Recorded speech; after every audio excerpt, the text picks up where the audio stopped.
to welcome everyone to the conversation where we talk about everything Cowboys.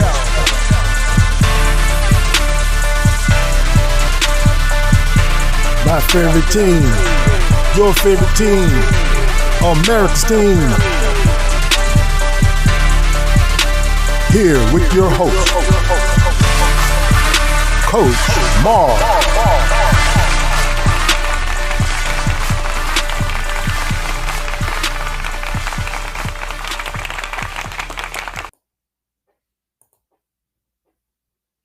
What's going on, Cowboy Nation? How are you doing on this glorious Saturday morning? Came on with you, reach in with you a little bit early today because got a lot of plans I got to do today, trying to get some things straightened out that are urgent. Anytime you got things you got to do is going to cost you money, it's urgent. Got to get some things get done. And are going to be on here, going to be watching a lot of college football. You know, I like football. I'm going to watch some college football. Going to watch see if I can watch later on tonight the South Carolina Gamecocks and watch Clemson earlier today. I'm going to try to see if I can tap in to see my Norfolk State Spartans against the Rutgers and try to see if I can tap into the South Carolina State Bulldogs and Coach Shannon's very impressed by what he does. But want to tap in right quick, man, with y'all, man, to try to tap in and talk about game 2. You know, tomorrow we play at 1 o'clock. Tomorrow, 1 o'clock Eastern in Dallas. Playing our second game of the year. A divisional opponent in the Little Giants. Again, another one of our little brothers in the NFC East. That we're playing. Excuse me if I clean my glasses right quick. We're playing the NFC East again. Playing the Little Giants. And what we're trying to build now is I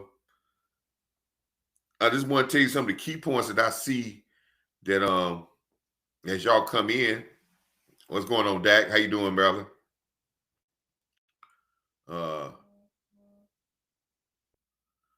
Hit the line. Yeah, yes, yeah, man. You got 3 things to do, man. I got another little where you can say, hey, man, it's to-do list, man. You have 3 things to do, man. Like, if you hadn't subscribed, and then enjoy this content of learning about football. You know, Coach Marv Real Talk is a different type of a Dallas Cowboy channel, a football channel, basically. The coach, you know, I'm going to do a lot of stuff. I'm going to do some live streams with some college games. I'm going to do some live streams with some things, and we're going to branch this off into some other things when, you know, basketball season comes in. But the main focus now is the Dallas Cowboys. And I've been a Dallas Cowboy fan for a long time. Hit that like, hit that like, man. Hit that like and subscribe, man. And if you're new to this channel, if the algorithms are pushing you out to some new people that's come by and they say, oh man, he's in the algorithm now, Coach Marv. You seen that guy named Coach Marv Real Talk. We have a live. We do a live watch party for each one of the games with Boss Cowboy Sports, Amp Sports, Henny Moore, Lou Takes, West Coast. We are all on that, and I hope I'm not leaving nobody out. But Henny, Landlord, all these guys, man, we come in. But basically, on Boss Cowboy Sports is a platform that started that. And follow Boss Cowboy Sports, Henny Moore, and Lou Takes, and Amp Sports, and all those guys, man. They bring out very good content. All of us have our own niche. All of us have our own flair of how we do it. But we can come together with our ideas, and we agree sometimes. Sometimes we don't agree. But we do come in, and we do have a knack of putting together great content. And if you came in on tomorrow, with the watch party on tomorrow at 12, starting at 12:30, 12:45, the 1 o'clock. You're going to get a very good watch party where you can watch the game and listen to us as we give you some very good insight of all the things you need. We're going to give you some keys to victory. We're going to give you some trends. We're going to give you some things about what we should do, what we shouldn't do. We're going to give you some stats. We're going to give you the fans' perspective. You're going to get a coach perspective. You're going to get a player's perspective. You're going to get all the things that you need in a watch party that you can help watch. And then you're going to get a perspective when you feel like you sitting and watching it with your homeboys. That's this perspective that we like about our show. It's not going to be a corporate show. You're going to be actually feeling like you sitting and watching the game with your homeboys. You're going to have some guys that's sitting on the show drinking little juice in the cups. You're going to have some guys sitting on that show that's eating some fried chicken and just sitting around and watching a good football game. So come on and watch us tomorrow, starting at 12. It's going to be on this channel and all the other channels, man. When you come on and watch us on the live stream for every game, we're going to give you a live stream for the game, and we're going to give you a post-game show. But I want you to make sure you like and comment and subscribe on each one of the channels. And if you go on these channels, if you want to support the channels and support for them to keep bringing this content, because it costs to bring content, to have the equipment, the time, the stuff to come through. But we're not just doing it for us. We're doing it for you as well. So if you want to come on and you come in watching us, each one of these channels have super chats and also have, as I got in my bottom screen, but cash apps. Support the channel. Support us, man. Support us, because we're going to support and we're going to try to do our best to give you the best content, the best insight, and the best homeboy experience. And as I say, a homeboy experience, and we sit down and watching the game with your homeboys, and then you can be able to go out and say, hey, man, we all enjoyed the Cowboy game together. So getting into what I was saying about this game, man. Game two. Game two is about, and a lot of content creators that don't really agree with me. I ain't gonna say they don't agree with me, but I got a different perspective of how I'm looking at the first 4 to 5 games. I've said on many occasions, when we come out the first 5 games, 3-2, I'm all right with that. And some people say, man, Coach, what you crazy, man? Our Cowboy fans, we can't stand to lose, and we think if we lose a game, it's the world is in. We garbage, throw the team away. Let's go look at the draft. But when you're building a new culture like what Schottenheim is trying to do, and he's trying to teach, you keep preaching the same thing, and sometimes he says things that we really don't hear, but I can hear them because I understand where he's coming from. But we don't hear them. And when you're dealing with not only a football team, when you're dealing with a organization with a ownership that, yes, they know some of football, but they also got this flair for trying to be entertainers. You have to say things, but you're saying things in subliminal messages to your team as well as to the fan base, or to that we have to take context of what they're saying. He keeps talking about we have to teach these guys how to practice. He keeps saying about we want to build consistency. He keeps telling you about how he's taking these young players and some of these guys are veterans, and that they're not being consistent. They're not giving them no value. And he keeps talking about how guys perform in practice is what's getting them elevated. I don't know if y'all hear that, but it is important. Sometimes we look at it and we say, okay, this guy's better than this guy, and we say this guy should play. Well, one thing about young players is high-strung players, if you're trying to build a new culture, you want to make sure guys earn the right to play, because if you build that culture right, you're gonna have them performing at a word that we're gonna talk about that's important for us to be a championship team. And that's consistency. He has used that word over and over again. And consistency is a part of mental toughness. Coaches, I have said that over and over again, that in any frame of in anything that you do, you have to be mentally tough to be persistent, to stick with it. Even with the ups, the downs, the flows, or whatever, consistency is the key to greatness. And one thing this team has not been, when we talk about talent, we talk about all these other things, consistency has been our major downfall. Now, does that sound sexy? Is that what ESPN going to talk about? Is that what Fox Sports going to talk about? Is that what you're going to hear the commentators that come up on the ESPN Sports, the football talk about consistency? Nobody cares about that. Nobody cares about that in society. But consistency is the key. And I keep trying to tell people, as I posted on Facebook, my Facebook post, and I didn't post it on Coach Marv, but you can follow me on Coach Marv Facebook. Look me up on Coach Marv. But on my own Facebook account, I posted something the other day and said, the world is so fake, society is so fake, that the truth bothers people. Society is so fake that the truth bothers people. And it's the exact same thing I'm saying about our Cowboy Nation.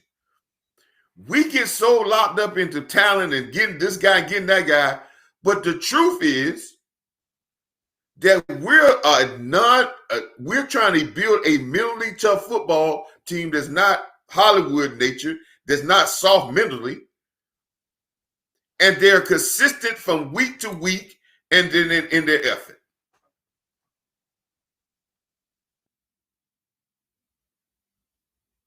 That's what we're trying to build.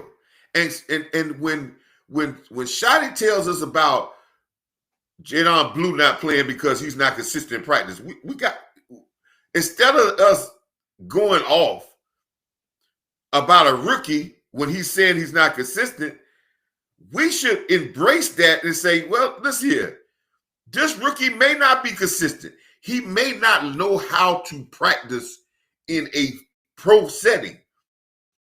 That's a negative to him, and maybe why he didn't show as much when he was in college.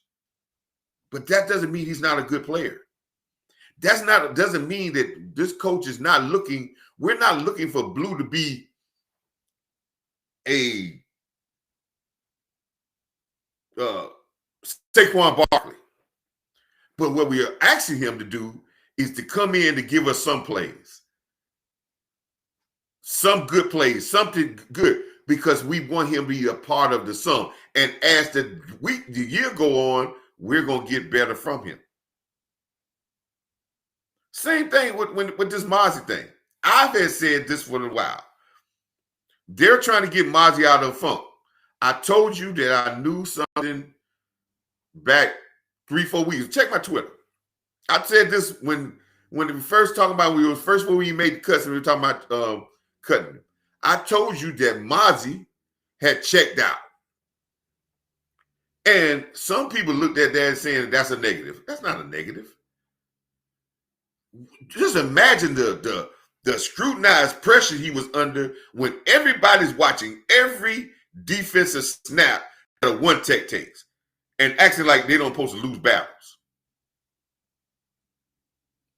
Aaron Donald gets moved. Carter gets moved. Everybody, listen, when you're going against grown men who get paid on the other side that are great players, you're not going to win no battles. 2 years ago when Philadelphia played, the Eagles played us in Philly when Dak had that great game, Tyler Smith, our center at that time was Biadish, and Zach Martin killed Jalen Carter and Cox. But did anybody say anything about that?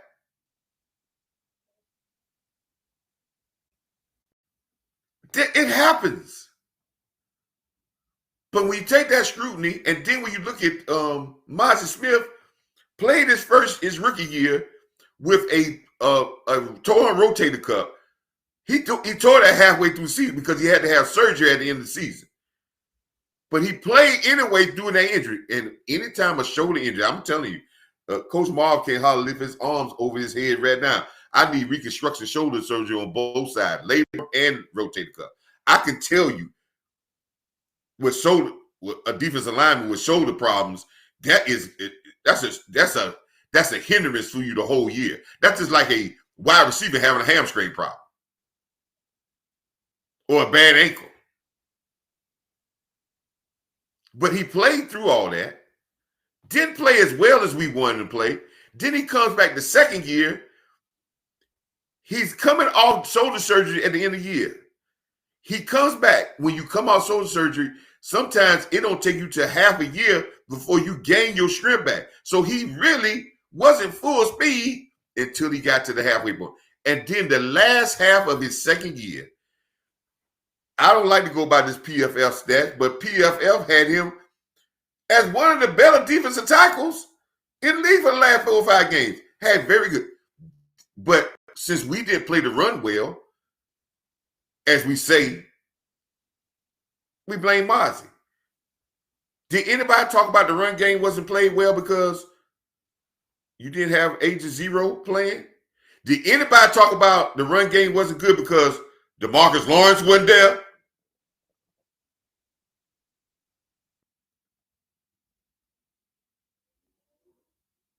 And just to say something quick about DeMarcus Lawrence, I watched the Seattle game against San Francisco, and DeMarcus Lawrence gave you a A1 performance on how to play defensive tackle. Don't anybody tell me he can't play defensive tackle. See, we look at sacks, but he's a dominant force, and you can ask any offensive lineman in this league, and I guarantee you, they don't like to face DeMarcus Lawrence. At 250 pounds, and I know this for a fact from people inside the building, they're 250, 255, and can't be moved because his technique and leverage. And he gets pressures. He might not come up with sacks. And every game, he had a recovery fumble in. He had a blocked field goal and recovered. Every game, he finds some way to be around the ball. Y'all want to talk, but he makes plays. But it was his time to leave. He had his time in Dallas. But we don't look at football players like we should look at football players. But when I was saying about going back to Mozzie, okay, he has it, and we blame the whole running game on him. The pressure of that was unbearable to the young man. And the young man really wanted to be cut. I'm just giving y'all inside information, baby. He wanted to be cut because he understands somebody else going to pick him up. Everybody don't see him being as bad as everybody else see him. And he would have been picked up by somebody. And he would still got his first round draft pick money for year 4. And he would have still had a chance to go someplace else and start his career over and get a fresh start, which might have been better for him. But the Cowboys kept him, and now what Shot is trying to do is to get his ass out of his funk. And say, hey, man, you didn't get cut. You on this team. Now get yourself back in gear.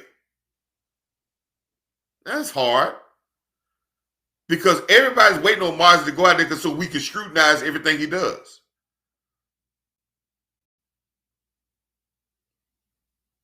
But I told everybody that being a defensive, stopping the run is consistent. If you watch the film, and the people that say they watch the film, watch the second half of our film and watch the defensive effort by everybody that helped stop the run. I always try to tell people, when everybody was out there talking about how Osa came in, watch the film on Osa. Just go back and watch against Philadelphia. Osa takes double teams to anybody I know. When he gets blowed off the ball double team, we say, oh, we got to check that. I would guarantee you, we go back and watch, tell you how to play. Coming out of college, he took double teams at 280 pounds better than 350-pound guys.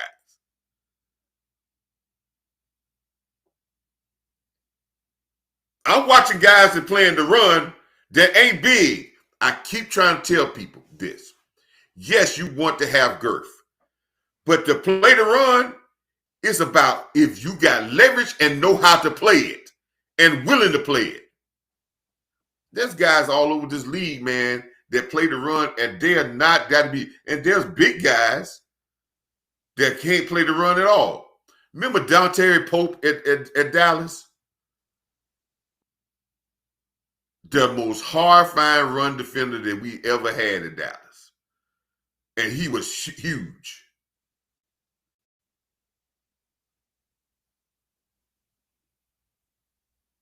So, like I said, man, Shotton is trying to get consistency out of Mozzie. Shotton is trying to get consistency out of these players. Now, I do have a problem with one thing with Shotton. I'm not going to go all in and say Shotton is doing everything. I do have one problem that I think he needs to address. But it's hard to address because the reason why he can't address it is because of us.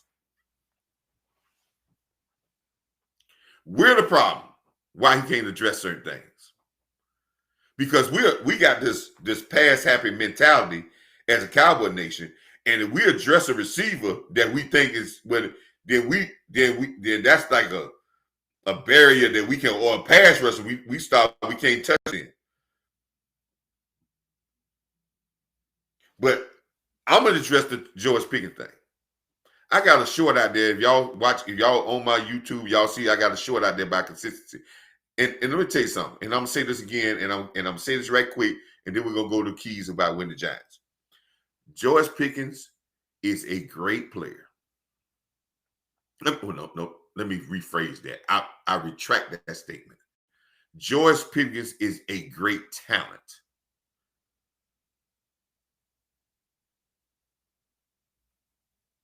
And great talent, let me make sure y'all understand this. Great talent does not mean you're a great player.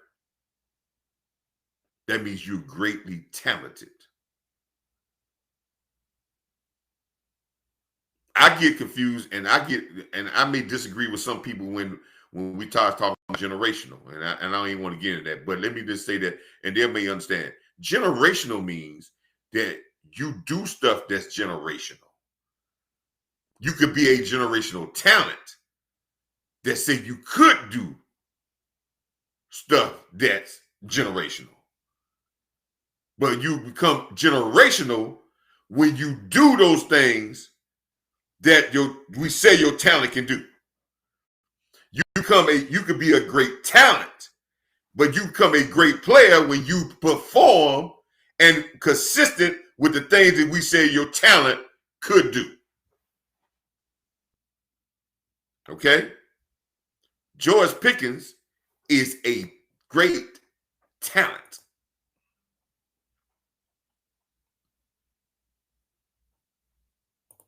A great talent. He is greatly talented. But when you look at his consistency to how great his talent is, there's a disconnect. Because he only had 1,000-yard receiving year. He only has 12 touchdowns in his 3-year career.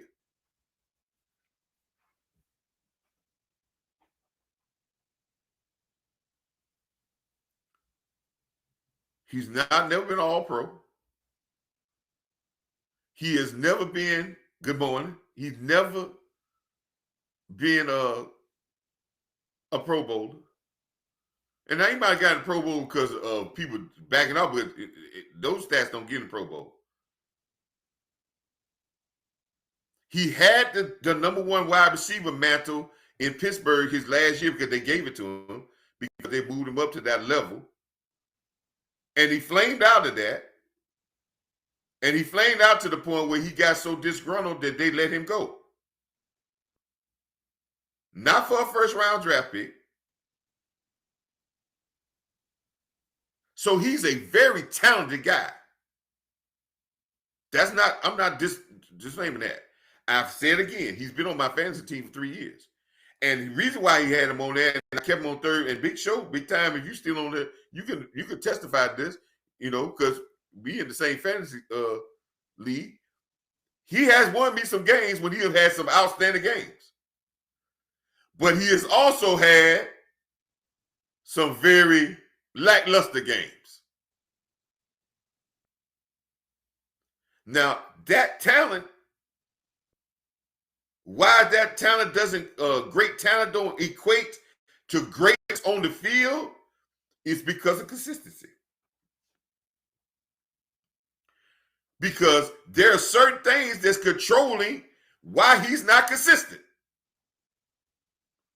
One of those might be attitude. I don't want to hear he's not consistent because it's the quarterback, it's the coordinator. They're not calling me, they're not targeting me. Because see, now we talking about building in excuses for lack of you doing what you're supposed to do.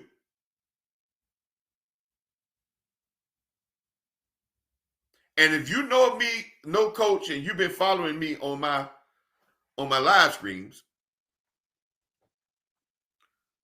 you know that I always say about talent, and I'm gonna say it again. There's only 4 things you do with talent.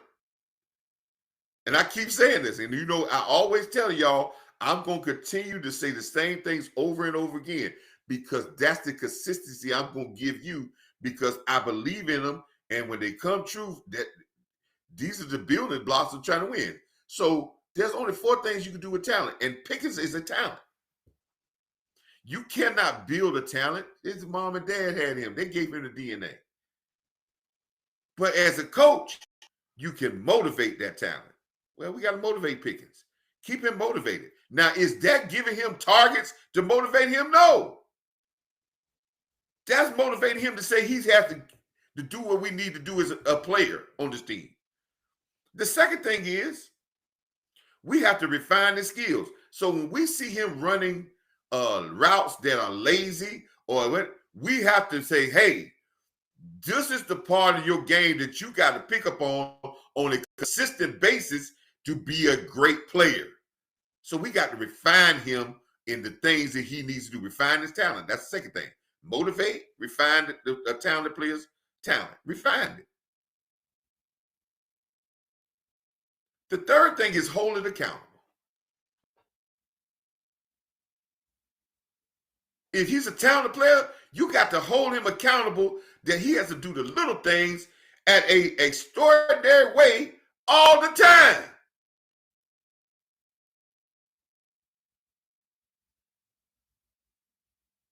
And then the fourth thing, you just got to put him in the right spots for him for his talent to shine. That means maybe getting him down the field, maybe run the routes that he's really good at. But you cannot bypass all that and say, I got to give him targets to keep him motivated and accountable. Because what you're doing is you're just feeding and enabling the bad attitude that caused him not to get to his talent level. And guess what's going to happen? He's going to get worse, and you're going to find out in the worst part when he let you down.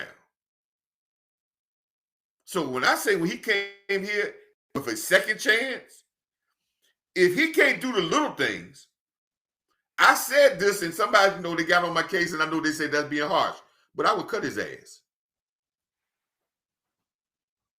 Because Fournette, I ain't going to say Toby, because Toby's showing me some signs of not doing little things either. But these guys, you can get the same stuff because they're talented. And for what you're going to ask them to do, they'll be able to get it done.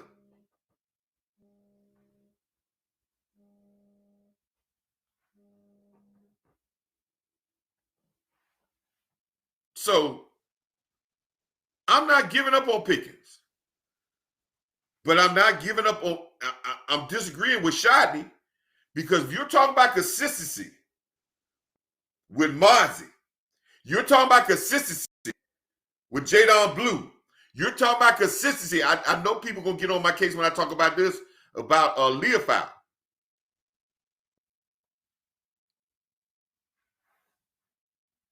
Everybody talking about Leofow should, Sandburn should be sitting and Leofow should playing. Now, if you really want to be, and listen, and I was with this guy.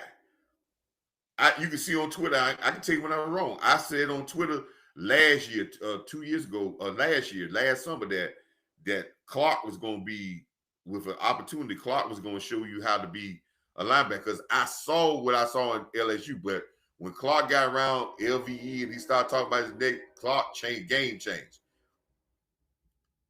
Leofow should play full Clark. We can talk about Sandberg in his movement, but if you watch the film, he has some good plays in there. But Clark, he does not be aggressive enough. Just being in the right space is not aggressive enough. And if you watch him play, and you got to have the right eye to watch him play to understand the mentality you need from a linebacker. And I tell you this, that's why we do a live stream. That's why I do a live stream of the games. I watched the Green Bay. I did live, and I don't know, some of y'all might have watched with me when I did a live stream of the Green Bay and the Washington game. Number 56 for Green Bay replace middle linebacker, along with number 7. If Clark played like that, with the violence and the speed and behind his pads, then Clark should play. But Clark does not play behind his pads. He doesn't play violent.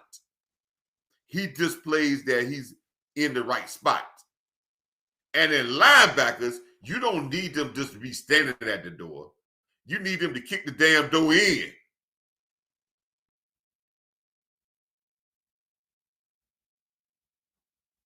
And we'll get to that when I talk about the keys. But we need linebackers to kick the door in, not just standing at the door. And that's how I grade Clark. Clark is standing at the door. Leofow will get to the door and kick the door in. Now, is Leofow going to always be in the right spot?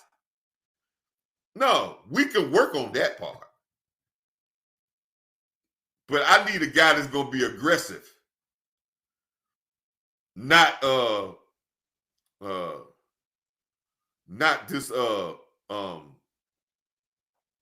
just getting around, just getting there. And I'm gonna answer that, Jay, about Murray. And I got, when I talk about the keys and about consistency, I'm about a great bring up about Murray. But that's what when I say Sean trying to build consistency, and I went off about Pickens because I want him to express the same consistency to Pickens and Tolbert. Because if you do not do that, you're not going to be able to get the consistency message over to Mozzie, Leofow, and Blue if you don't do it for Tolbert and Pickens. And see, I want the Cowboy Nation to understand this. Pickens is not a superstar. And let's stop treating him and talking about him like he's a superstar. That's why I got a little bit disturbed when CD Lamb talking about when they ain't no number, it ain't like it's not no number ones. It's another number. No, Pickens not number one. When Pickens in his years true pros to be number one? He only got 1,000 yard receiving year. He had the chance to be number one in Pittsburgh. He failed. And let's not talk bad about it. It's the truth. He failed. Where they had to trade and draft for an older guy to come be number one. And they didn't even have the faith for him to be in the number 2. That's not slander. That's the truth. And just like I said earlier, we are so fake that the truth bothers us.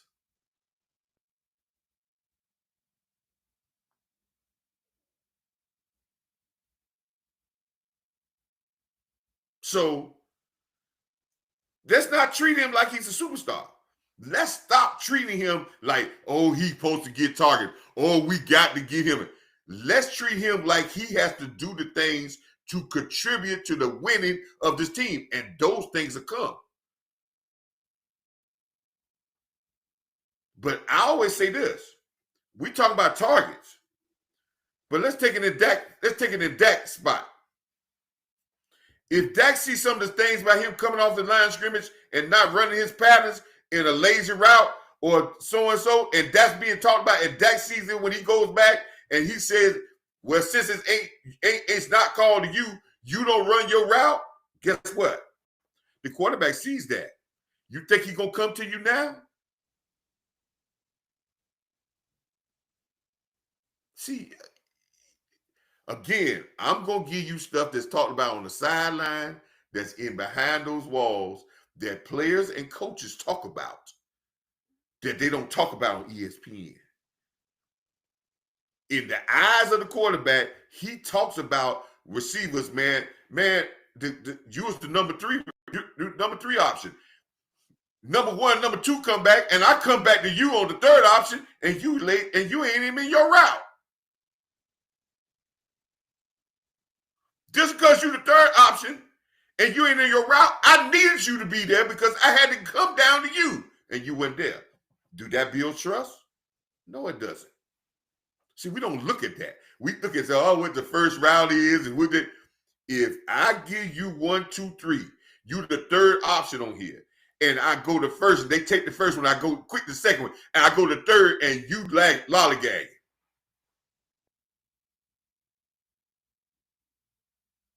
Because you weren't the first choice. And you're not where you're supposed to be. Guess what? You think I'm going to you? You think I'm picking you next time?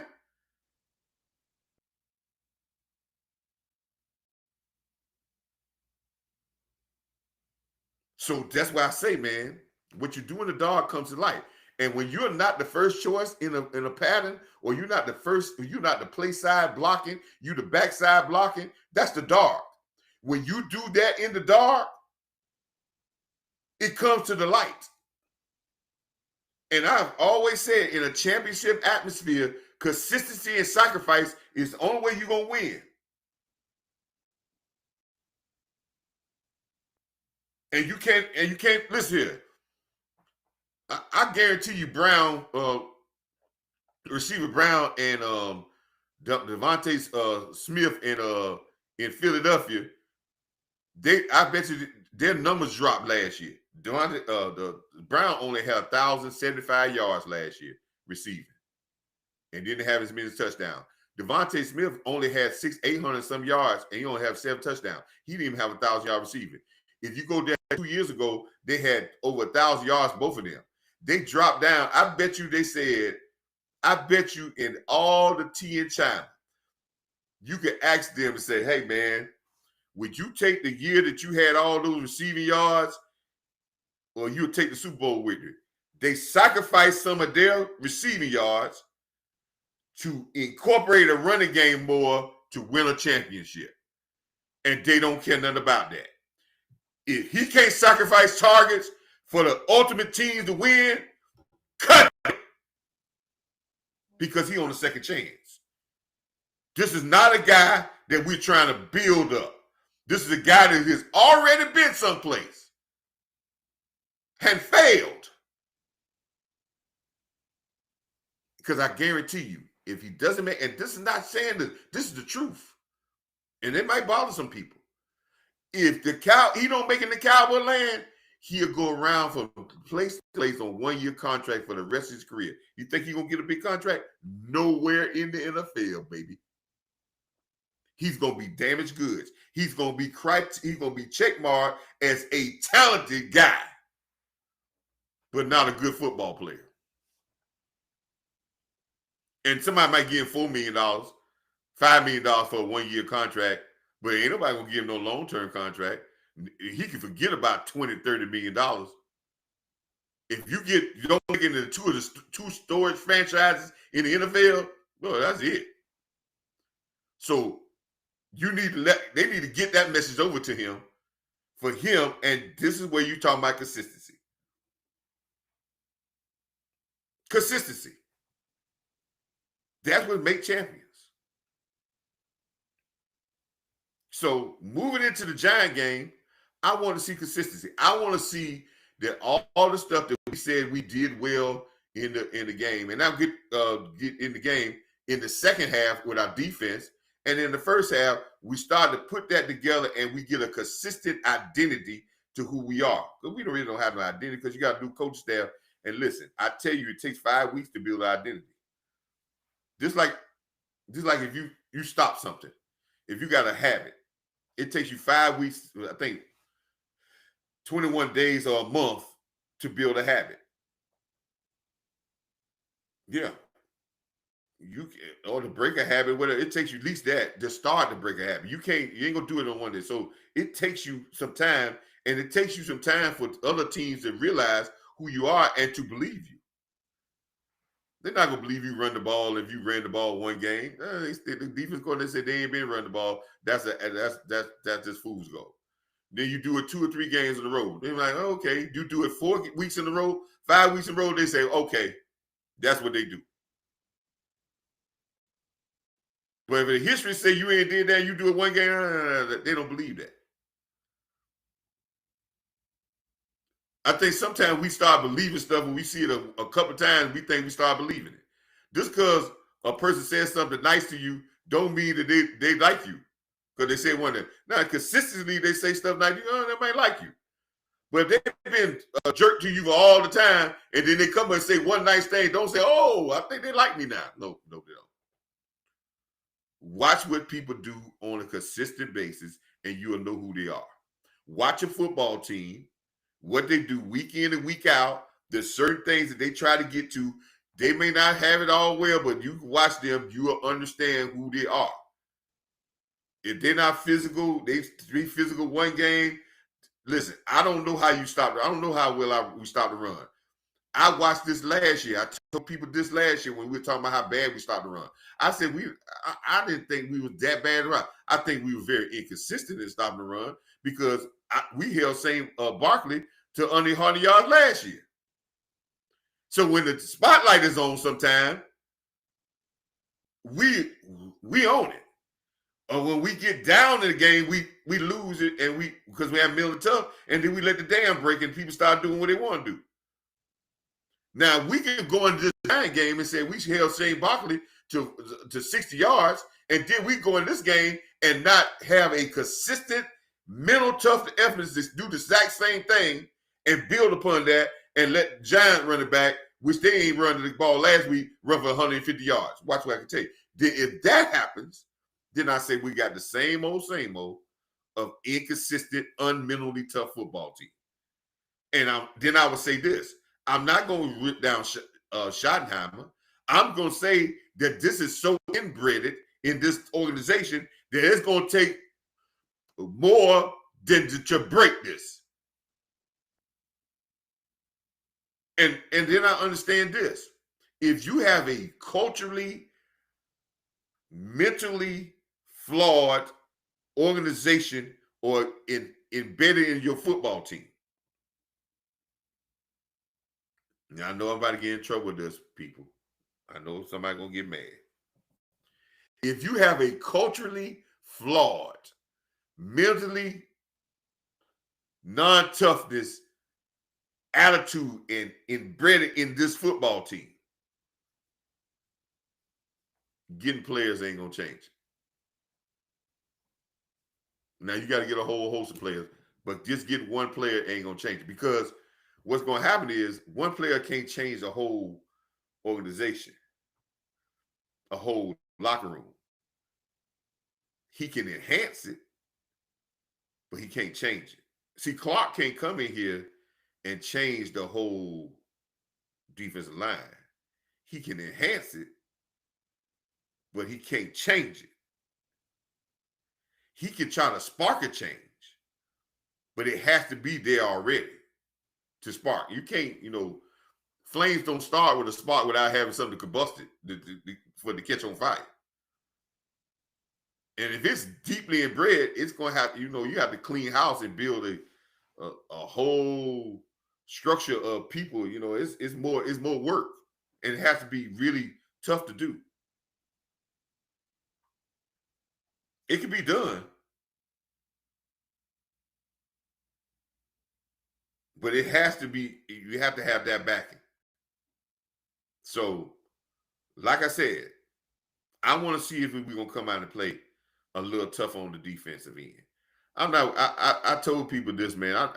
Clark attitude from day one is it's been great. It's been great, and I tell you this. Um, yeah, and then Melissa said, "Hey, I just learned how to do this big show, so look at me, man. And I'm telling you, man, I'm learning this stuff on the go. I'm learning this stuff on the go as it goes. Hey, man, I just learned how to put your stuff on the screen, big show. Hey, man, I've been doing shows and they know how to do, but hey, this is my man. I talked to this man on this man's show. This man gave me a platform just by listening to his show, and I am forever grateful because I never say who should never talk about. When I say I stand on people's shoulders, when I say I stand on people's shoulders because what people have done for me, I make sure that I give them. Big Time Show has been a forever gave me a chance to talk on his show just on the phone, man. And that is just to get my ideas out there, man. Him, Law Nation, Boss Cowboy, and there's some coaches that I stood on the shows when I started coaching, man, and players. So it's all a building block, and everything is a building block. And he's right. I think we're close with going towards that, building that. But like I said, it takes weeks. That's why the first 5 games, I don't care if we can be 3-2. Long as we are building the right attitudes, and long as we can surround the wagons with our coaching staff to understand that all the darts that our own fans going to be sending us, and the darts that the other people going to be sending us, because our fans are not out. We have to build, other than just a football team culture, our fans need a cultural change. Now, I know I'm getting in trouble. I know I might lose some support on that. But our fans need a cultural change because we've been built on such nonsense for so long. To get back to the root of what we need to really be football-wise, to win it and football thinking, it's a tough thing. So we need to be that. And that's that what makes the game, that's what makes the job so much touching for Shotty and his coaching staff. But I always been a component, and Big Time could tell you this when they were talking about the run defense and about defensive tackles. And I told you this, and I still say this. I never had a problem with our defense. I didn't have to worry about defense tackles because I know Osa was going to be dominant, and I knew Solomon Thompson what he's going to do. And then when you add the Clark, I think our defensive tackles, and then you add Tua, and if you add Maj there, we're probably this deep as anybody in the NFL with different styles of play in there and guys that can make plays. I will say this, and I'm going to say this, and I'm going to say this, and I'm going to say this, and I'm going to say this 1,000 times. With this defense, if the back end does not attack the football, you can watch other games. Go out and watch other games. I watched Green Bay.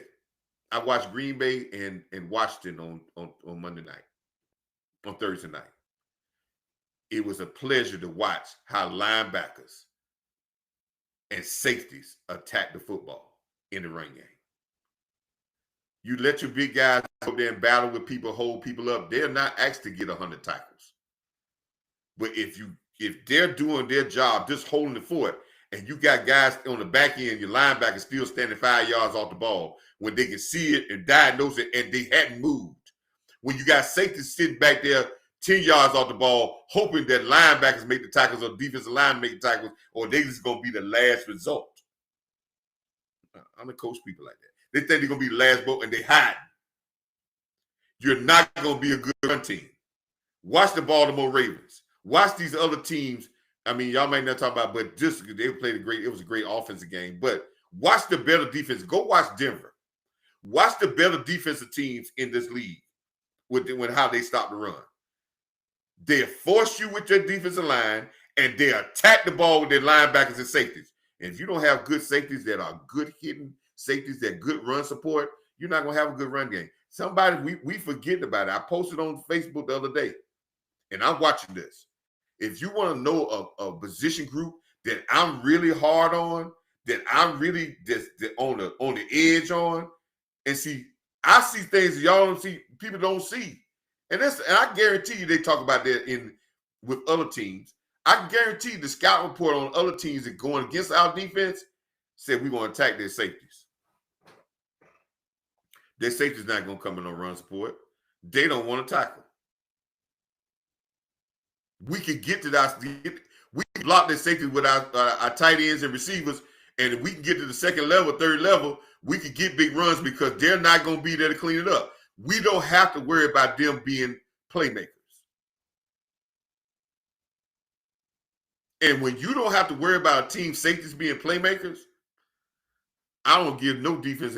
Listen, check all the history you want about teams with teams.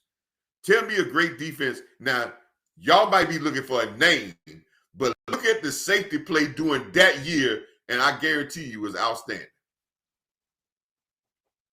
If it's a great defense.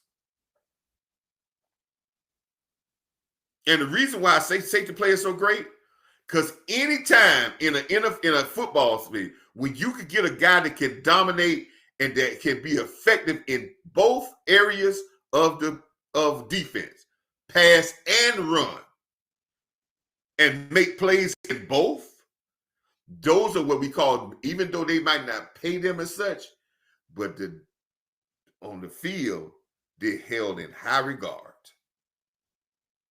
Safeties can dominate a game in the pass game and in the run game. That's why I say versatile players. Tight ends, people don't think, but tell me some good offenses that don't have great tight ends. I can tell you some offenses that have been great, that had two great tight ends and they had no great wide receivers. New England Patriots, when they had Gronkowski and Hernandez.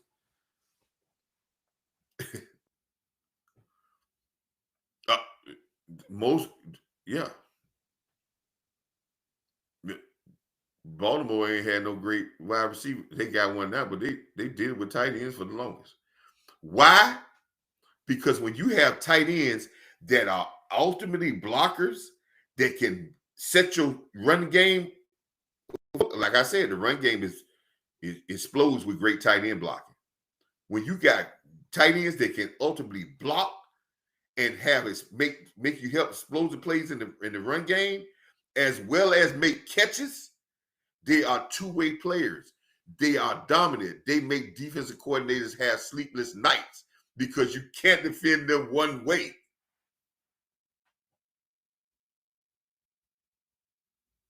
Guys that are one-trick ponies that only do one thing, they'll have some effectiveness, but you can limit their effectiveness.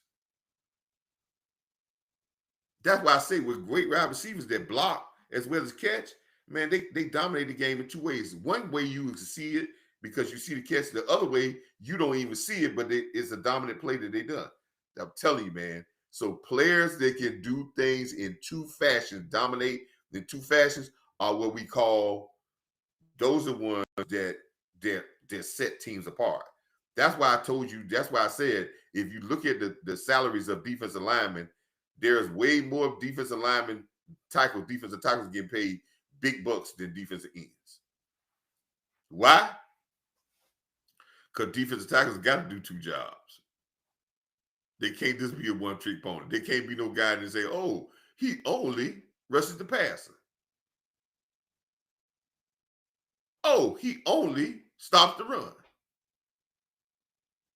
He got to have the ability either to push the pocket and stop the run, or be able to get to the quarterback, apply pressure, as well as stop the run. If he does both of them, guess what? We pay him $25, $30 million a year. Chris Jones, Aaron Donald, your boy Clark getting a big salary too. Osa getting a big salary too. So that's what I'm saying. Do two things. The more versatile you are in football, you are now. There's that equated pay because everybody think because safeties don't get paid what corners get paid. Then we say, oh, well, they don't mean that. Okay, but ask them in the NFL locker room how does it mean? Just because and I'm gonna tell you why that is because everybody want it because on Madden you can play with you play with the cornerback. People don't play with the safety as much. But hey, man, safeties can and I've said this before, and I'm gonna say it again. I'm hard on our safeties. I think Hooker is hurt, and Wanye Thomas missing practice again because of personal reason. I love Wanye. Here it is again. Wanye Thomas is a very talented. He can be a very talented football player. But I'm about done with Wanye. I'm about done with Wanye because he's talented. Because here it is, 4 years, 3-4 years. If you ain't again, it don't take that long for talent to blossom. If you put a flower in a plant in a bucket, and it takes 3 summers for the flower the bud, and you talking about, man, this could be a beautiful flower, man. This got all the credit, but it takes you 3-4 years for it the bud, man. You just have to get that up, man. That ain't work. And Hooker, I like him, but he don't make enough plays. And I always say this about a safety. And this is Coach Marv's philosophy about safety. If you can't make no plays in the passing game and make the interceptions or be definite disruptive with quarterbacks don't even like throwing your way because you're gonna be there to make a play on the ball, and you're not death-defying to be able to attack the running game when you see it, to come up from the safety position and stop a run at 5 yards or 6 yards, or stop a run at 3 yards because you saw it from the safety position and you didn't wait and you came and got it. Or sometimes we can put you on spots when you blitz from the safety position and make a play in the backfield or hit a quarterback or make plays in the running game. If you can't do neither one of those two things at safety, what are you? Who are you? You just a guy that just maintain the space, just getting by. And in that position, I can't have guys just getting by. Why? Because you really don't have a dedicated assignment of guarding somebody. You actually are a roamer. Really, in the run game, there's really nobody dedicated to block you. There's guys that we say, try to get to the safety. But there's nobody standing right in front of you that's going to be dedicated to block you. So you really not going to get blocked unless you allow somebody to get to you. So you are natural, free to make what? Plays. And if you're not making plays, and neither one of those plays, I can get somebody else. I'd rather get a rookie that's aggressive, that I can mold to know the game, than to get a guy that's a veteran that's just trying to get by.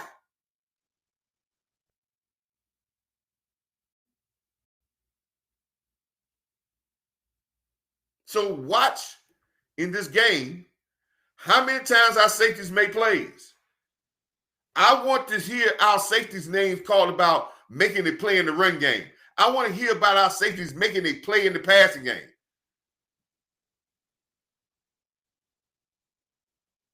Think about this, people. How many times we see the safety break up a play in the passing game? I'll wait.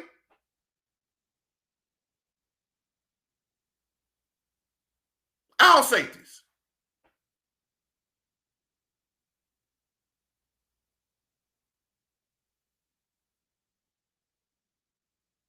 How many times we seen our safeties come up and say they made a tackle in the backfield or even a sack? Donovan Wilson last year had two chances for making a play in the backfield to stop a couple of crucial games and missed the play. 3 years ago, when we had our best defense, I think under Quinn, when Quinn first got there, I think that was one of the best defensive form we had in a long time. I think they finished 12th in defense for coming butt neck and last, and they played about 5 different rookies, and they played 2 starters. They played, and I keep trying to tell them, people get mad when I say this, That defense when Quinn first got to Dallas was the best defense performance that we've had in I don't know how long. The total defense changed out. It was the worst defense in the history of the Cowboys in almost football the year before under the previous defense coordinator. He came and changed the whole defense out. I'm thinking of about one or two guys that started off that defense, or three guys from the previous year. He started a guy at Donovan Wilson was his first year starting. He brought Curse in from Minnesota, who never had started before.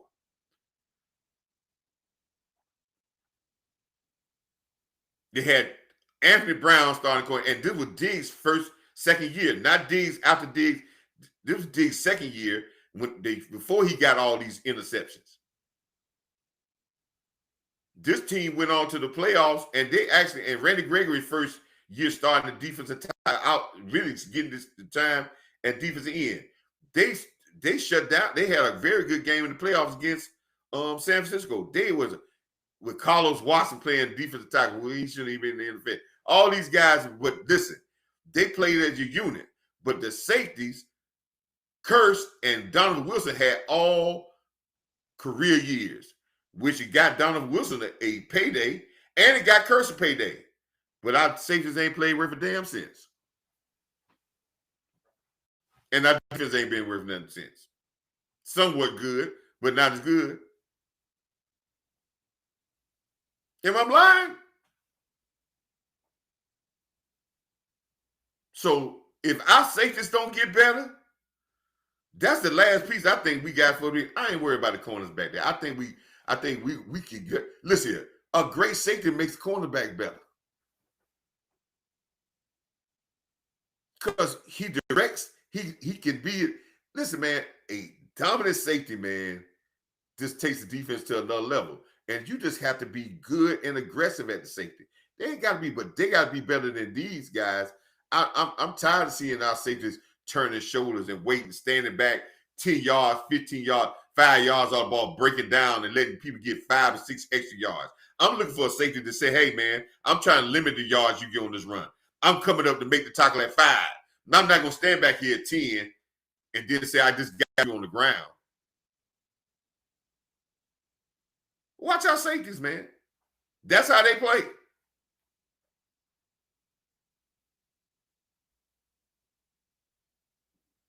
So consistency in our safeties, I'm on our safeties bad. Nobody's talking about the safeties but me. But I guarantee you, before this year out, it's going to be talked about if they keep playing like they're playing.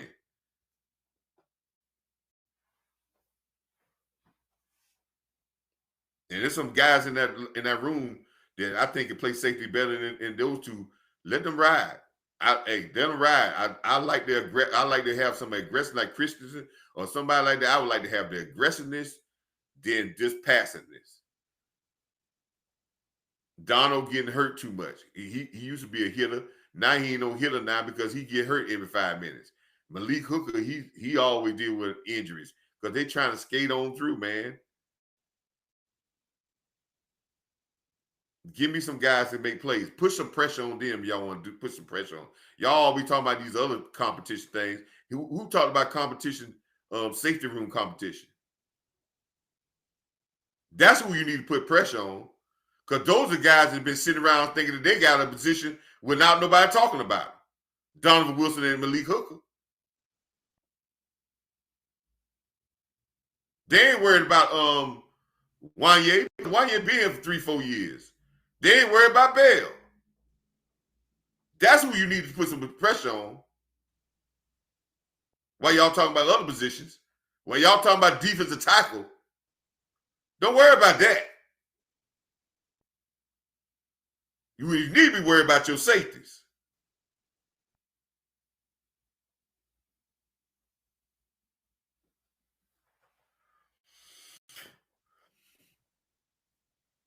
But we going here, so we trying to build consistency. So let's do let me share some screen right quick as I can get y'all out of here. I got to get out of here and make some moves.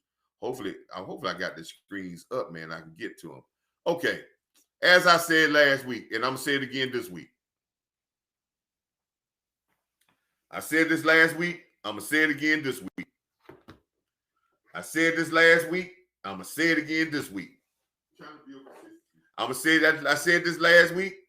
I'm gonna say it again this week. I know it's gonna sound like I'm saying the thing, but I am saying the same thing over with.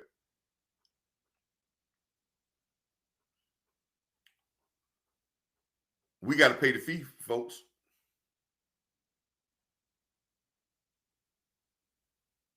We got to pay the fee to win. And I don't care if it's the Giants, the Eagles, the Kansas City. See, here's what our culture change have to be with our fan base. We already thinking that we're going to put up a 40 burger, a 30 burger, a 45, 50 burger on the Giants, and it's going to be a cakewalk that if we don't win by 14 or 21 points, that, you know, that's beneath us because they're the Giants. See, that's the philosophy that builds inconsistent and losing teams. Now we can say, well, Coach, this is our fan base. Our fan base needs an adjustment. Because, see, other good fan bases that have championship teams, they just want wins. They ain't just talking about if we could beat about 40 or 50. They want just wins, and they want to see their team play well. And we're going to get the Giants' best effort because they're wounded warriors, and they're trying to come in too. But we got to pay the fee if we're going to win. We got to pay the fee to win regardless of who we playing. And that's building the consistent mentality that Schottenheimer is trying to build. Consistent practice, consistent performance, consistent effort in every game, regardless of who you play and who you are going against.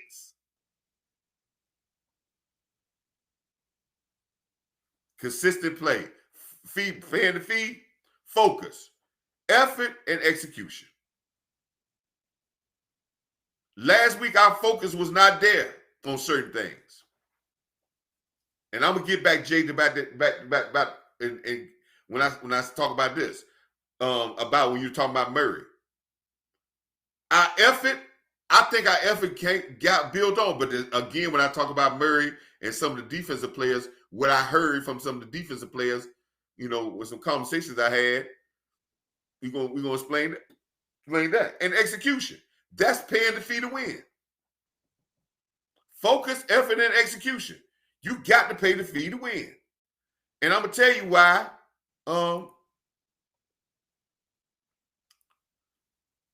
What happened when I say we were not paying the fee to win, and what happened in the focus and the execution part about what happened with our team when it came down to focus and execution and about our effort.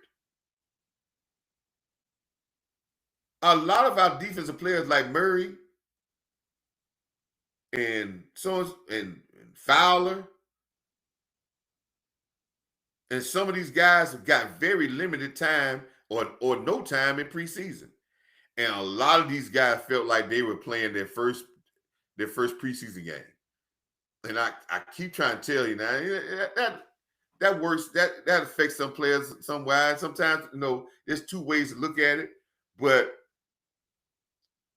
it showed why when I was kind of calm in the first half because I thought our defense would get better.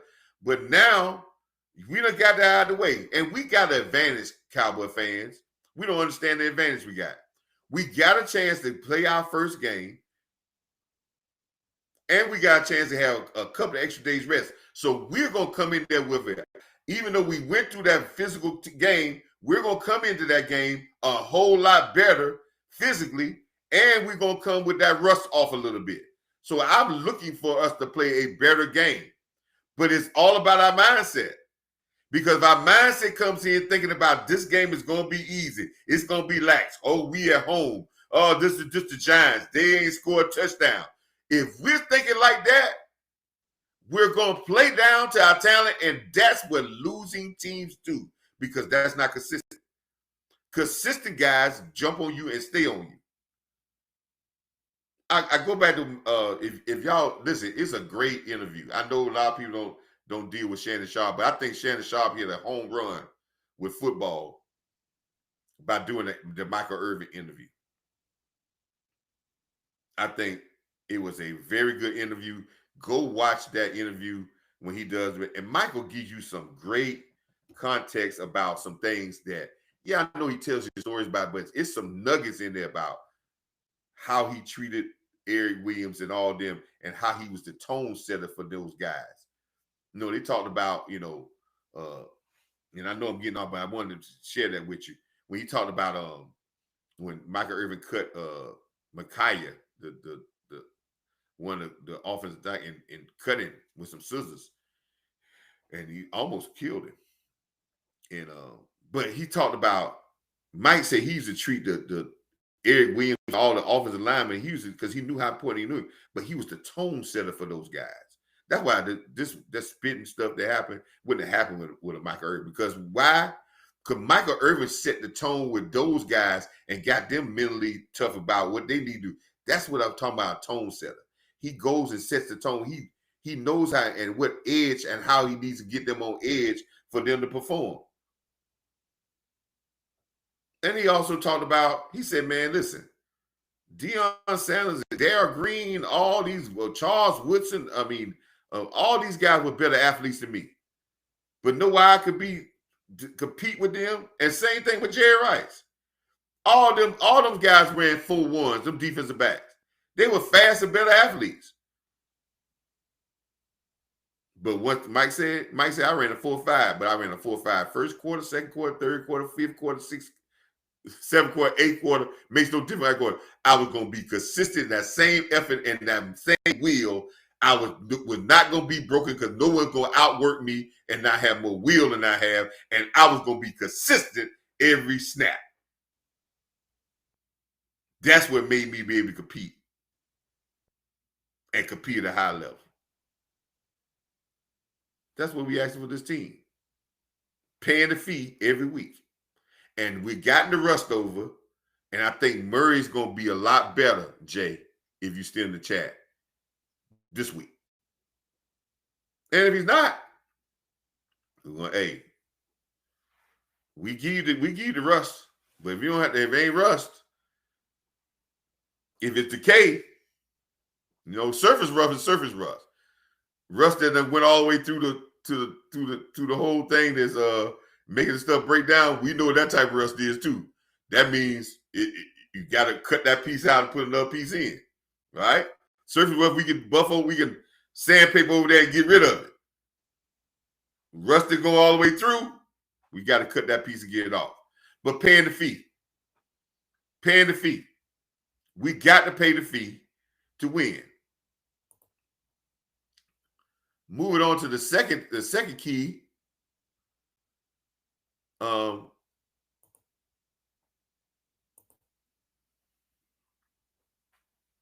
Second key we got to win is the second thing, man. And like I said, I'm going to keep preaching the same stuff over and over again. There is no difference between the Giants. I don't care if they're playing the college team. I don't care if they're playing the Super Bowl team. I don't care if they're playing a Canadian football team. I don't care if they're playing the Eagles. It makes no difference who you're playing. Paying the fee and winning these battles is the key in every doggone week. It doesn't change. Consistent, great teams, you can keep reading that word consistent. If you want to be a consistent team and a mentally tough team, consistent and mentally tough, you apply the same stuff every game and you focus on it. And this thing we focus on here is the 4 battles. The turnover battle. Do you know? And I'm gonna post a thing that I researched on Twitter and I'm gonna show you where the Cowboys are 55-6 in the last 10 years when we're +1 or more in turnover battle in a game. 55-6 in 10 years. When we got 1 more turnover in the game or more. And we got 2 or more turnovers in a team. We +2 in a game, we 22-0. So, and that's league wide. When you win a turnover battle, you at least win the 60% of the games. I think it's 60 to 70%, but we winning more than the average team is winning. The average team is winning 70% when he win the turnover battle, but we're over that. So winning the turnover battle, winning the explosive play battle. Did we win the explosive play battle? We lost the turnover battle last week by 1. We lost by 4 points. We lost turnover battle by 1. And that turnover came when we were in the what? On the 11-yard line going in, we could at least got a field goal, which would have changed the outlook of the game at the end because we would only need a field goal to win, man. We got to kick it for 70 yards. But we lost the turnover battle, and we lost that game. Win the turnover battle. The explosive play battle. The explosive play battle are plays that are over 15 to 20 yards. And then we count them to be over more than that. And there's another caveat to explosive plays. Explosive plays that are missed. That could have been explosive plays. That means if you throw a ball down the field and the guy's wide open, the ball's right in his hand, and he drops the touchdown, that's an explosive play that missed. That gives you a negative in the explosive plays.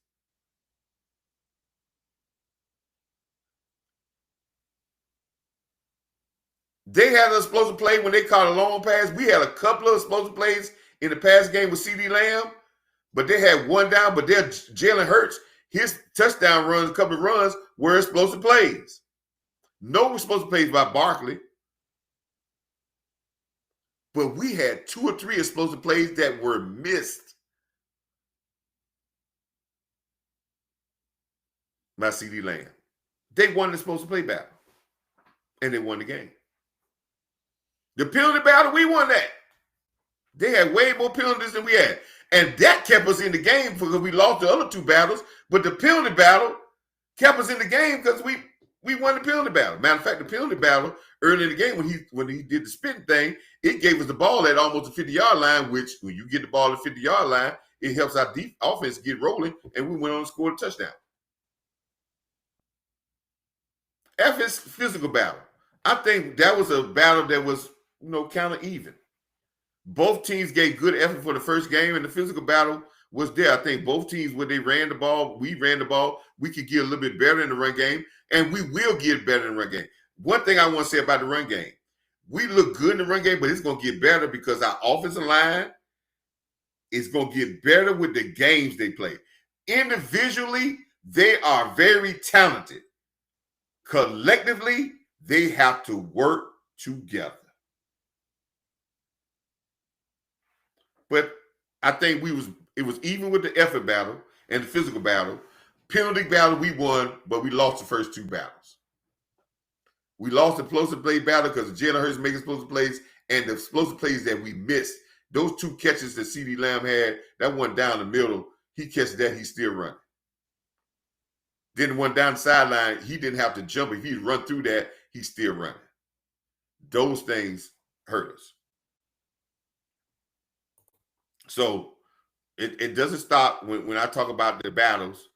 It doesn't stop. It goes right back to what I was saying. We have to win those battles. Those battles are very key for the success of this football team to win games. It doesn't change. Coach is not going to change on the stuff that he's going to tell you. Stuff that you see on my first live stream when I first did this started this first screen. This is going to be all year. It doesn't change. You have some tinkering, but your basic things that you need to do, it doesn't change. We got to win those battles. We got to win those battles and win the explosive play battle, the turnover battle, the penalty battle, and the effort and play battle. And we got to pay those fees. We got to pay the fees. I'm going to share 2 things more with you, and then I'm going to let you go.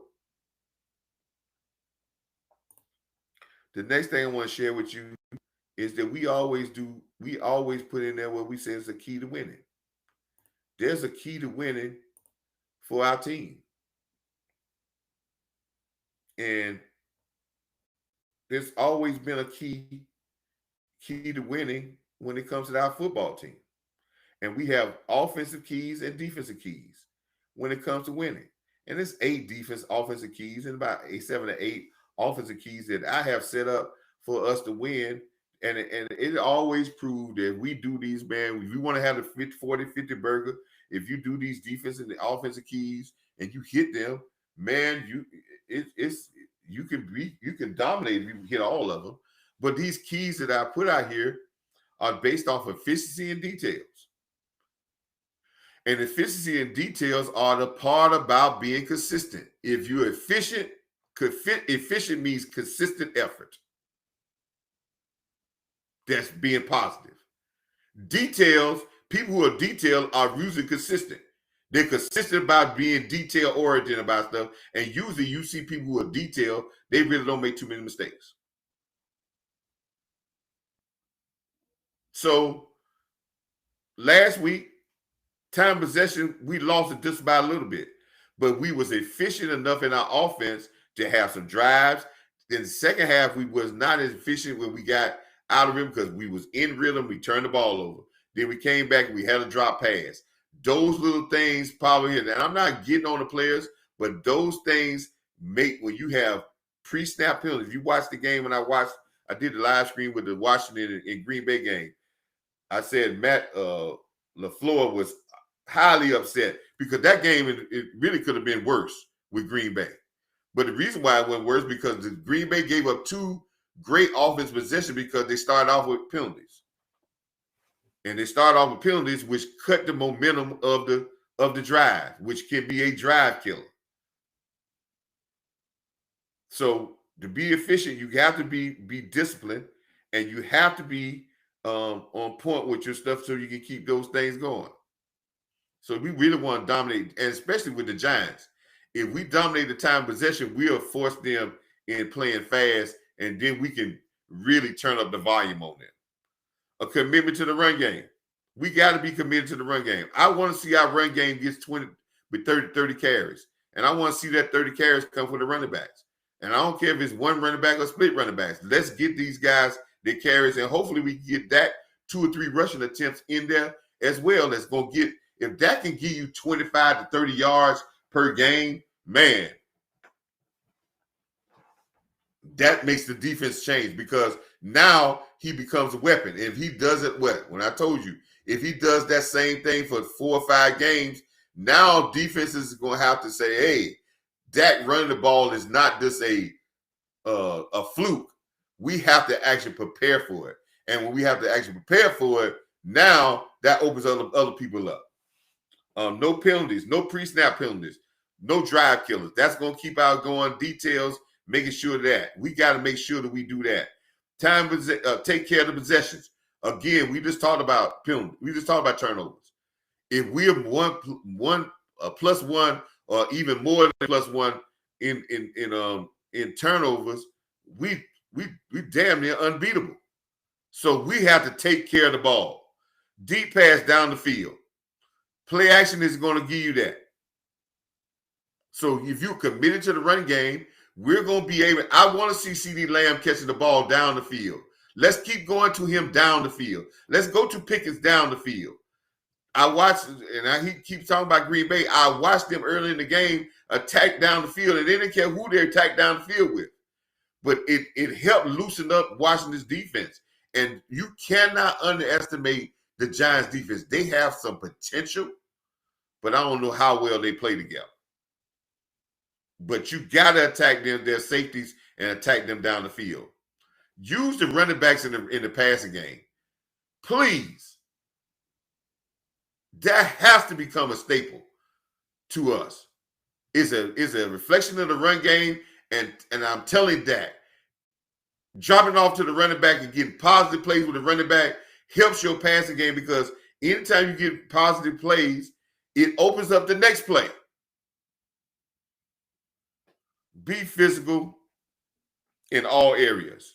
Physicality is all that. I want to see, again, where we physical and what we were physical and tight end. I seen our running backs run really tough. Our offensive line was tough, but you know who wasn't physical? Our wide receivers. And you saw how that hurt us. Physical in all areas. And when defense, we talk about all areas as well. Control the tempo. and impose your will. Impose your will so your stars can be stars. But you have to impose the will of your offense. And we have to build our identity. We haven't gotten our identity yet. I don't see our identity. I will see it, whatever I see for the next 4 years, regardless of the good or the bad. Stay to your identity. Stay to your plan. If you're trying to build a culture, build it. Don't tear it down and try to build over it. Tear it down, build over, because you'll never build nothing.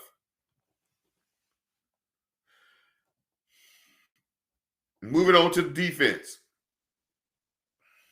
Same thing with the defense. They got some keys, physical, and their things is not efficiency, it's physical and details. Tackling. I like the tackling somewhat in the last week game. I liked it better in the second half. First half, I didn't like that we break it down and waiting on guys. I want to see guys attacking guys. And this is, I'm going to say it to again. If our safeties can't tackle and they can't make plays in the passing game, I need new safeties. Reduce big plays. We did a good job reducing big plays last week by far. Don't let it come and be Achilles heel this week, because Russell Wilson is going to throw the ball down the field. And he's going to try to get big plays. So you must contain big plays. So safeties, if you're going to be on the roof to be able to help these corners, I want you to be able to help them. Pick him off. Contain the running game in the pass game. The same thing with this. We got to stay in our lanes. Last week we was very not efficient in staying in the pass. We were not detailed in how we going to set up and how we was going to rush the passer and how we going to trust each other on the defensive line. We had defensive ends going inside when they were doing a stunt inside. That's no. If they're doing a cross stunt inside, or they're bringing a linebacker inside, defense is in. I don't care if the offensive tackle set up a dinner inside and invite you to dinner and give you and open up for you to get in. Stay outside. It's just a trap, because they're only going to jam you in, clog everybody in, and the quarterback going to get out the door. Stay outside. Stay in your rush lanes. Corral, come as a unit around this court. Trust each other. Control the run game. I didn't see a run game from the Giants too much of, but you can't say that they're not going to come out this week and run the ball. And we're not there to stop the run. We can get this if we're not dedicated with 11 guys to be able to control the run. Now, I say stop it. You ain't going to stop it dead, but control the running game. Turnovers. Again, we talked about turnovers. Being physical gets you turnovers. If we're +1 or more than +1, we damn near unbeatable. So if the offense take care of the ball, we got to play physical enough and aggressive enough so we can get the turnovers. 2 to 4 sacks. Now, are these sacks going to come from our defensive ends? I want to see this defense. I want to see Matt Eagleflus start to manufacture pressure sometime. This is going to be key with Russell Wilson. I don't have no problem with sending a corner, a linebacker. Always rush 5 guys, because I don't want to see guys guarding air. If they're guarding air, let them come and let's be 5 guys so we can get one-on-one battles with our defensive tackles and our defensive line. Control first down. We must be a physical team on first down. We control first down here. We can make Russell turn Russell Wilson over. And that's in any quarterback. And number 8, it goes back to the keys number 1 and 2, 1 and 8 of the offense. If the offense is controlling time possession, which is number 1 for the offense, and number 8, if the offense is controlling the game tempo, right? We can you get our offense to rush, put their offense, the Giants or whatever team we playing, we can get them speeded up and get them rushing, which plays in our hands, and we can try to hunt the quarterback. These 8 things, if you do all these, if we could accomplish all of these 8 things on defense and offense, Cowboys will win big.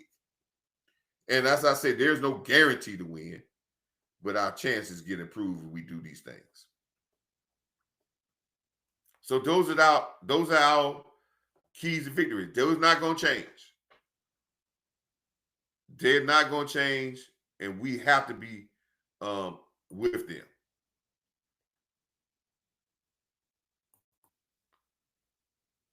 So, like I said, man, we can put some things together and we can be very good at what we do. I think we can be good at what we do. And let me share this right quick with you. I said I wanted to share this with you um right quick with you. I think let me get to it and share it. I hit the wrong spot. Um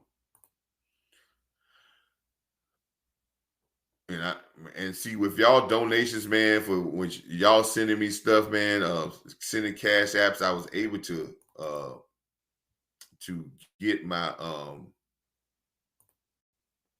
I was able to get oh shucks, that's not what I want to see. Ain't what I want y'all to see.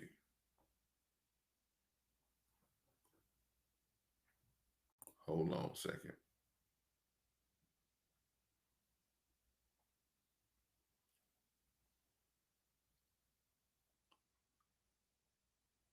Well,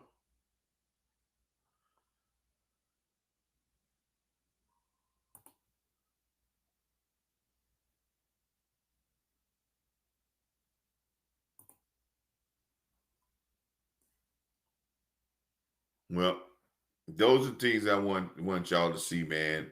And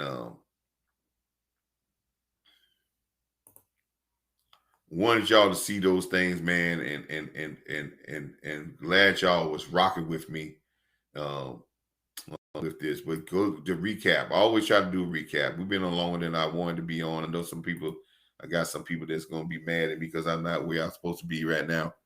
But listen, consistency.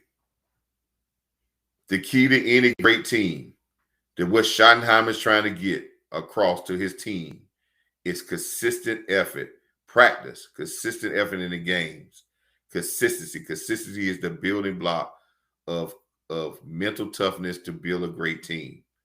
It's the same thing that builds a great player, being consistent. And we're trying to see we have consistent effort, regardless of who it is. That's why the things that we talked about hadn't changed. We're hoping the rust gets knocked off some of these players because of of playing in their first real game on last Thursday. Now they're going into the second game. Consistency and the rust being knocked off. And we got to pay the fee. Regardless of who we play, we got to pay the fee. Um, got to pay the fee. Focus, effort, and execution. We got to pay the fee. And we got to be focused on everything. And when you get consistent, you pay the fee every week because you understand that before you come to that doors, you got to come in. You got to come with these things to pay the fee to get where you want to go. And then we got to win the battles. We got to win the turnover battle, the effort and physical battle. We got to win the penalty battle, and we got to win the explosive play battle. If we come in there to do those things, we have a great chance to win. Now, this is going to be, is anything guaranteed? Ain't nothing guaranteed in life. One thing guaranteed in life is that God loves you and he's a supreme being. And he is who he is. He is, I am who I am. That's it.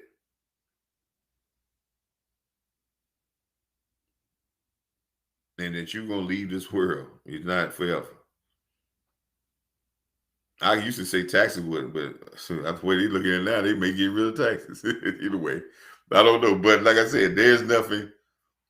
So we have to do those things. And I said some things about Pickens and certain players. Listen, I'm not saying that we get rid of it. I said something about cutting them. This team comes first. The team comes first. And I have said that to y'all, and I'll say it to y'all 1,000 times. This team comes first. And I said this. I've said this more than one time. This comes first.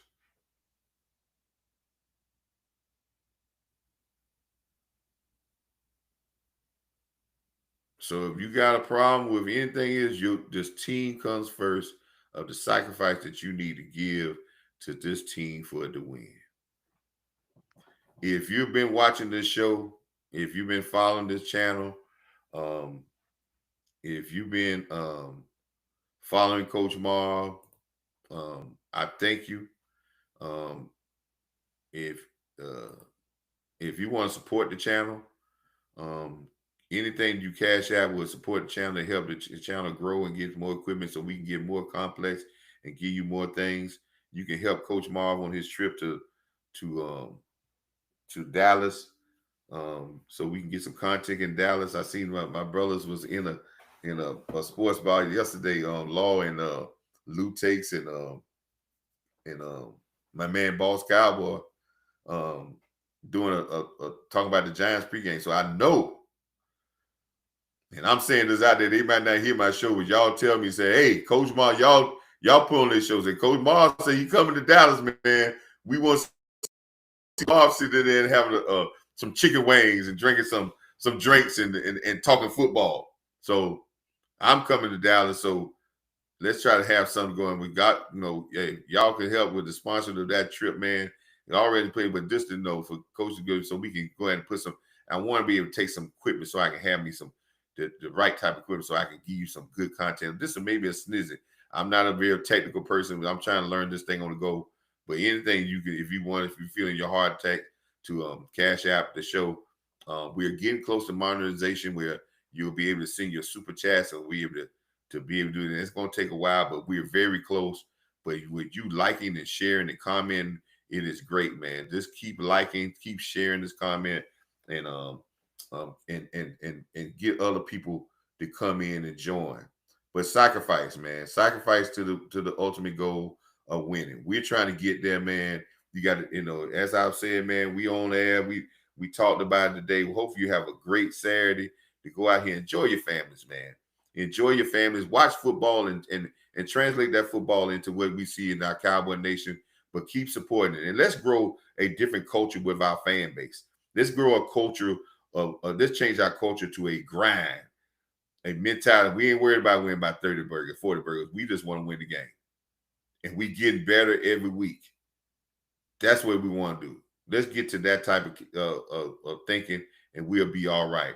All the people who came in here and followed me this whole show, all the comments that were said, all the big time people that was in here, like Big Time Show and some other people like Amp Sports and all these people that came in.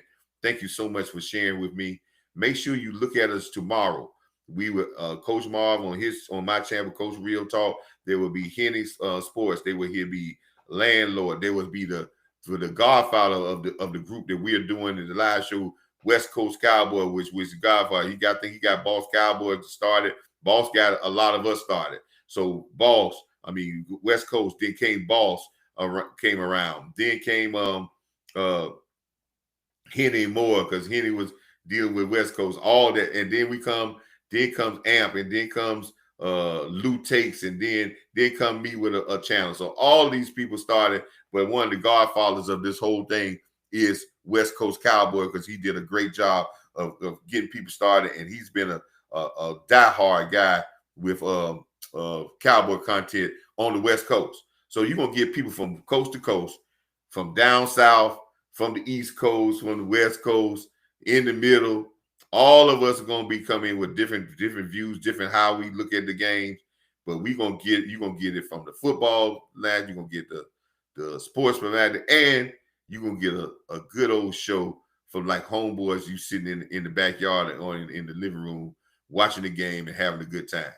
So watch us on tomorrow, starting at, I think, 12:45, 1 o'clock. The kickoff is 1 o'clock Eastern, 12 o'clock Central, and it goes back from there when you go to West Coast and all that time. But come in and watch the game with us. I know you have a lot of other chances to watch with live stream with other, but come watch it with Boss Cowboy Sports and our live stream, our watch party, because I feel it's always the best, and we'll love you. So when you come in, make sure you come in the channels and you like everybody's channel, but please watch it on my channel. My channel is going to be live with that screen. So watch it on my channel so I can get the watch hours and stuff. This time when I watch it this time, I'm going to make sure I'm watching it with y'all so I can interact with y'all comments that y'all sending me, so I don't miss y'all comments that y'all putting on the show because I missed them.